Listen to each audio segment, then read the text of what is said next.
తిలక్ తమ్ముడు, ఎట్టకేలకు సిరీస్ గెలిచినాంవే. ఇదే ఊపు మీద మనం సిరీస్లు గెలుచుకుంటా పోతూనే ఉండాలి. ఇక ఏంటిది పోతూనే ఉండేది? మనం నెక్స్ట్ సిరీస్ ఆడేది అక్టోబర్ 6వ తారీఖు. అంటే ఇవాళ మ్యాచ్ ఆడినాక 2 నెలలు మనకు బ్రేకు. ఏంది ఇవాళ మ్యాచ్ ఆడిన తర్వాత 2 నెలల దాకా బ్రేకా? మధ్యలో ఏం మ్యాచ్లు లేవా? లేవు కెప్టెన్ బ్రో. ఆగస్టు 15వ తారీఖు నుండి శ్రీలంకతోని టెస్ట్ సిరీసు, అది అయిపోయినాక సెప్టెంబర్ 27వ తారీఖు నుండి వెస్టిండీస్ తోని వన్డే సిరీసు, దాని తర్వాత గదే వెస్టిండీస్ తోని T20 సిరీస్ స్టార్ట్ అవుతుంది. అయితే తిలక్ తమ్ముడు, 2 నెలలు బ్రేక్ వస్తుందంటే ఇవాళ మనం జింబాబ్వేని ఓడించే విధానం ఎట్లుండాలంటే ఫ్యాన్స్కి 2 నెలల దాకా ఈ మ్యాచ్ గుర్తుండాలి. ఇదేదో బాగుందే. మీకు 2 నెలలు బ్రేక్ వచ్చుడేంది? ఫ్యాన్స్కి గుర్తుండడానికి మమ్మల్ని దారుణంగా విసుకుతానుడేంది? ఇప్పటికే ఫస్ట్ బ్యాటింగ్ చేసినా సెకండ్ బ్యాటింగ్ చేసినా 130 కూడా దాటనిత్తలేరు. ఇంకేం చేస్తారు? రజా బ్రో, ఇవాళ మ్యాచ్ ఇంకా దారుణంగా ఓడియబోతున్నాం. ఎందుకు అయ్యారు? ఎందుకు? ఆల్రెడీ సిరీస్ గెలిచిరు కదా.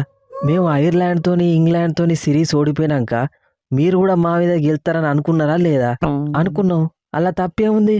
అప్పుడు మీరు ఆడింది చూసినాక ఎవరైనా మీ మీద గెలుతామనే అనుకుంటారు. తప్పు. అట్లా అనుకోవద్దు. అట్లా అనుకున్నందుకే ఈ సిరీస్లో మీరు ప్రతిఫలం చెల్లిస్తారు.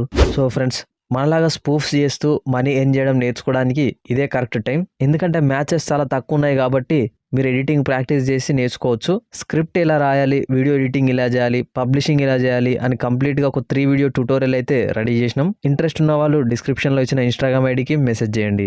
ఏంది కిషన్ బ్రో, ఈ మధ్యలో ఎవరికి ఇంటలేవు కదా?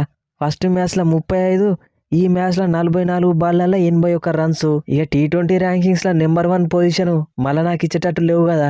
ఏం చేద్దాం అభిషేక్? కాంపిటీషన్ ఎక్కువ ఉన్నది. నువ్వేమనుకోకు. ఇక ఒక సంవత్సరం దాకా ఈ నెంబర్ 1 ర్యాంకింగ్స్ నా దగ్గరనే పెట్టుకుంటా. నువ్వు ఇచ్చినా నాకు అద్దు. నేను కూడా నెంబర్ 1 ర్యాంకింగ్స్లకు రాబోతున్నా. ఫస్ట్ మ్యాచ్లో 1 రన్ను, సెకండ్ మ్యాచ్లో 8 రన్లు. నన్ను దాటి నెంబర్ 1 ర్యాంకింగ్స్కి వస్తావా? నేను వచ్చేది బ్యాట్స్మెన్ ర్యాంకింగ్స్లా కాదు కిషను, T20 ఆల్రౌండర్ ర్యాంకింగ్స్లా. చూసినావా మన బౌలింగ్ పర్ఫార్మెన్స్ ఎట్లున్నదో? 3 పుల్లలు తీసినావుతే బౌలర్లై ఏదో పెద్ద బ్యాట్స్మెన్లను అవుట్ చేసినట్టు. బ్యాట్స్మెన్లను అవుట్ చేసినావా, బౌలర్లను అవుట్ చేసినావా అన్నది ఇంపార్టెంట్ కాదు. వికెట్లు తీసి టీంని తొందరగా ఆల్అౌట్ చేసినావా లేదా? ఇప్పటి నుండి పులి బ్యాటింగ్లోనే కాదు బౌలింగ్లో కూడా వేటాడుతుంది. ఎట్లయినా మ్యాచ్ గెలిచినావు.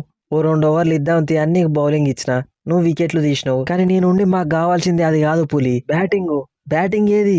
అయ్యరన్నా, పులి 2 అడుగులు వెనకకేసిందంటే 3వ అడుగు ముందుకేసి వేటాడడానికే. ఆల్రెడీ 2 అడుగులు వెనకకేసిన, 3వ అడుగు ఎట్లుంటుందో నీ ఇమాజినేషన్కే వదిలేస్తున్నా. బెనెట్ తమ్ముడు, ఎక్సలెంట్ పర్ఫార్మెన్స్ వే.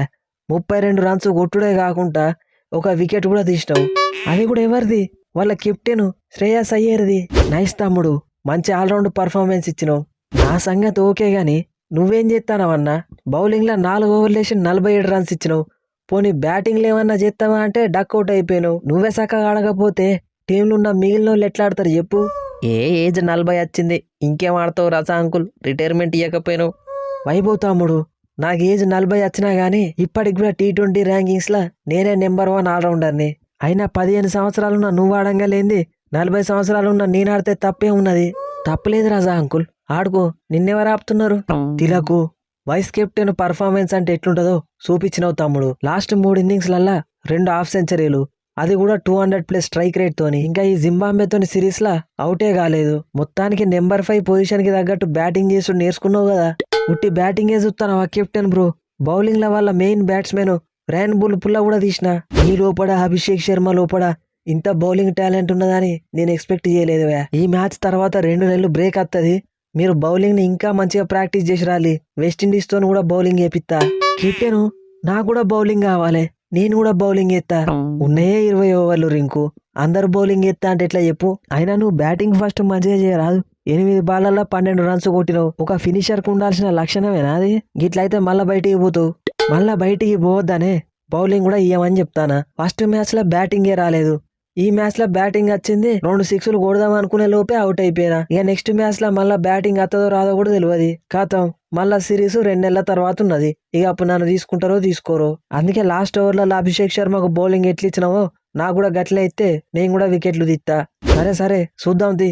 అయ్యారన్నా, నేను సూర్యాంశ్ షెక్దే ఒక డెసిషన్కి వచ్చినావు. ఏంటి తమ్ముడు ఆ డెసిషను? నువ్వు మన పంజాబ్ కెప్టెన్ అయ్యుండి కూడా మమ్మల్ని ఎంకరేజ్ చేస్తలేవు. కాబట్టి IPL స్టార్ట్ అయినాక మేము కూడా నీకు కాపరేట్ చేయం. అంత హార్ష్గా ఎందుకు మాట్లాడతారు తమ్ముడు? ఆల్రెడీ నిన్నటి మ్యాచ్లో మన యశ్ ఠాకూర్తోని డెబ్యూట్ చేయించిన. ఇక మీ ఇద్దరిని కూడా తీసుకుంటే ఉన్న 11 మందిలో నలుగురం మనమే ఉంటాం కదా. ఉంటే తప్పే ఉన్నది. టెస్ట్ టీంలో సగం మంది గుజరాత్ టైటాన్స్ ప్లేయర్లు ఉండగా లేంది T20 టీంలో మనం ఉండొద్దా? అది కాదు తమ్ముడు, ఆలోచించుదాం ఆగు. ఏంటిదన్నా ఆలోచించేది? ఆల్రెడీ సిరీస్ కూడా గెలిచినాం. ఒక్క మ్యాచ్లో ఆడియకపోతే మమ్మల్ని ఇంత దూరం తీసుకొచ్చి లాభం ఏమున్నది? కరెక్ట్ అయ్యారన్నా, మన సిమ్రన్ చెప్పేది కరెక్టు. ఎట్లయినా ప్రిన్స్ యాదవ్కి ఇంజురీ అయింది కాబట్టి ఆయన ప్లేస్లో నన్ను తీసుకురా. కిషన్ అన్న ఎట్లాగో మంచి ఫామ్లోకి వచ్చాడు కాబట్టి ఒక మ్యాచ్లో కూర్చోబెట్టి మన సిమ్రన్ ఆడిపి. అది కాదు తమ్ముడు, ప్రిన్స్ యాదవ్ ఏమో ప్యూర్ బౌలరు, నువ్వేమో ఆల్రౌండరు. అంత మంచి ఫామ్లు ఉన్న కిషన్ని ఎట్లా పక్కకు పెట్టంటారు చెప్పులే. ఇక నువ్వు గిట్లనే కారణాలు చెప్పుకుంటా పోతే మేము ఐపీఎల్లో చూసుకుంటామన్నా. వద్దు, మీరు తొందర పడకుల్లి, నేను ఏదో ఒకటి ఆలోచించుతా. అయ్యారన్నా, వరుసగా 8 మ్యాచ్లలో టాస్ గెలిచినాక ఈ 9వ మ్యాచ్లో టాస్ ఓడిపోయాను. ఇంకో 2 టాసులు కూడా గెలిచేది ఉంటే 10 మ్యాచ్లు గెలిచి రౌండ్ ఫిగర్ అవుతుండే కదా. టాసులు నా చేతులు ఉన్నాయి ఆ తమ్ముడు. ఏదో బై మిస్టేక్లే గెలుచుకుంటా పోయినాం. మ్యాచ్ గెలిచినాం, అదే హ్యాపీ. ఫస్ట్ మ్యాచ్ గెలిచిర్రు, ఊకున్నాం. సెకండ్ మ్యాచ్ గెలిచిర్రు, తట్టుకున్నాం. 3వ మ్యాచ్ గెలుతా అంటే మాత్రం సహించాం. ఖచ్చితంగా ఎదురు తిరుగుతాం. ఎదురు తిరిగి ఏం చేస్తారు వే రాజా? మ్యాచ్ గెలుతారా? అవును గెలుతాం. గెలవలేమా? గెలవలేరు. నేను గెలవనియ్యా. సప్పుడేక నేను చెప్పేదిని కాపరేట్ చేస్తే సైలెంట్గా ఆయనతో మ్యాచ్ గెలిచి ఇంటికి పోతాం. కాదు కూడదు అని మ్యాచ్ గెలవడానికి ట్రై చేసిల్లు అనుకో, మేము ఎట్లా బిసుకుతామో మాకే తెలియదు. అయ్యరు, ఇవాళ మీ కాన్ఫిడెన్స్ మీద దెబ్బ కొట్టి ఈ 3వ మ్యాచ్ గెలిపించకపోతే నా పేరు రజానే కాదు. సప్పుడేక బాబా రజాంకి సెంచరీలు సప్లై చేసుకోగా ఎందుకు రాజా నీకు ఈ ఛాలెంజ్లు? వన్స్ మేము ఫామ్లోకి వచ్చినామంటే మమ్మల్ని అప్పుడు ఎవరి వల్ల అయ్యే పని కాదు. Let's meet in the ground. So friends, ఈ స్పూఫ్ కనుక మీకు నచ్చితే మా ఛానల్ని సబ్స్క్రైబ్ చేసుకోండి. వీడియోని లైక్ చేయడం మాత్రం మర్చిపోకండి. సో నిన్ననే మ్యాచ్ జరిగింది, మళ్ళీ ఇవాళ ఇంకో మ్యాచ్ కూడా ఉంది. సో ఈ 3 మ్యాచ్ల సిరీస్ అయితే ఇవాటితో కంప్లీట్ అయిపోతుంది. ఇవాళ జరగబోయే మ్యాచ్ మీద కూడా రేపు ఇదే టైంకి వీడియో వస్తుంది కాబట్టి సబ్స్క్రైబ్ చేసి పెట్టుకోండి. ఇక నిన్నటి మ్యాచ్ గురించి మాట్లాడుకుంటే చాలా పాజిటివ్స్ అయితే ఉన్నాయి.